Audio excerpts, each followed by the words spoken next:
தமிழக அரசியலில் தற்போது ஒரு மிகப்பெரிய ராஜதந்திர நகர்வை அரங்கேற்றியுள்ளார் முதலமைச்சர் ஜோசப் விஜய். தமிழகத்தின் புதிய ஆளுங்கட்சியாக பொறுப்பேற்றுள்ள தமிழக வெற்றிக் கழகம் தங்களுக்கு கிடைக்க வேண்டிய ராஜ்யசபா எம்பி பதவியை தந்திரமாக தனது கூட்டணி கட்சியான காங்கிரசுக்கு விட்டு கொடுக்க முடிவெடுத்துள்ளது.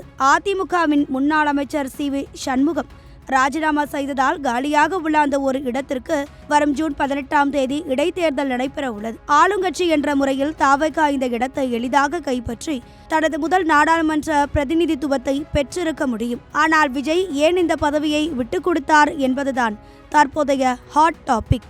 இதன் பின்னணியில் ஒரு மிகப்பெரிய அரசியல் வியூகம் ஒளிந்துள்ளது. அண்மையில் டெல்லிக்கு அரசு முறை பயணம் மேற்கொண்ட முதலமைச்சர் விஜய் பிரதமர் மோடி மற்றும் நிதியமைச்சர் நிர்மலா சீதாராமனை சந்தித்து பேசினார். அந்த சந்திப்புகள் எதிர்பார்த்த அளவு பலன் அளிக்கவில்லை என்றும், குறிப்பாக அமித்ஷாவை சந்திக்க கூட நேரம் கிடைக்கவில்லை என்றும் தகவல்கள் வெளியாகின. இந்த சூழலில் ராஜ்யசபாவில் தாவேகாவிற்கு ஒரு எம்பி இருந்தால் அவர் மத்திய அரசுக்கு எதிராக பேச வேண்டிய கட்டாயம் உருவாகும். புதிய அரசாக இருக்கும் தாவேகா தற்போது டெல்லியுடன் நேருக்கு நேர் மோதினால் தமிழகத்திற்கான நிதி ஒதுக்கீடுகள் மற்றும் புதிய திட்டங்களுக்கான ஒப்புதல்களில் முட்டுக்கட்டை ஏற்படலாம் என விஜய் கருதுகிறார்.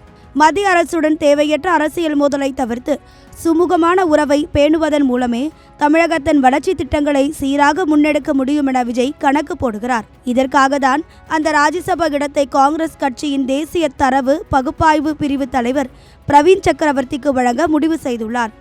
இதன் மூலம் காங்கிரஸ் உடனான கூட்டணி உறவை வலுப்படுத்துவதோடு தேசிய அளவில் தங்களுக்கு ஒரு ஆதரவு குரலை உருவாக்கவும் விஜய் திட்டமிட்டுள்ளார். 2028ஆம் ஆண்டு தமிழகத்தில் இருந்து இன்னும் 6 ராஜ்யசபா இடங்கள் காலியாக உள்ள நிலையில் அதுவரை டெல்லி அரசுடன் இணக்கமான போக்கை கடைபிடிக்க அவர் விரும்புகிறார். ஒருபுறம் காங்கிரசுடன் நட்பை வலுப்படுத்திய தேசிய அரசியலில் ஒரு பிடியை உருவாக்கியுள்ளார். மறுபுறம் மத்திய அரசுடன் நேரடி மோதலை தவிர்த்து நிர்வாக சிக்கல்களை ஏற்படாமல் பார்த்து கொண்டுள்ளார். தாவேகா தொண்டர்களிடையே இது சில விவாதங்களை ஏற்படுத்தினாலும் தமிழகத்தின் நிதி நிலைமை மற்றும் நிர்வாக நலனை கருத்தில் கொண்டே விஜய் இந்த சைலண்ட் அரசியலை முன்னெடுத்துள்ளார். மாநில சுயாட்சியை பேசினாலும் டெல்லியுடன் இணக்கமாக சென்று காரியங்களை சாதிப்பதே ஒரு முதிர்ச்சியான அரசியல் நகர்வு என அவரது ஆதரவாளர்கள் இதனை பாராட்டி வருகின்றனர்.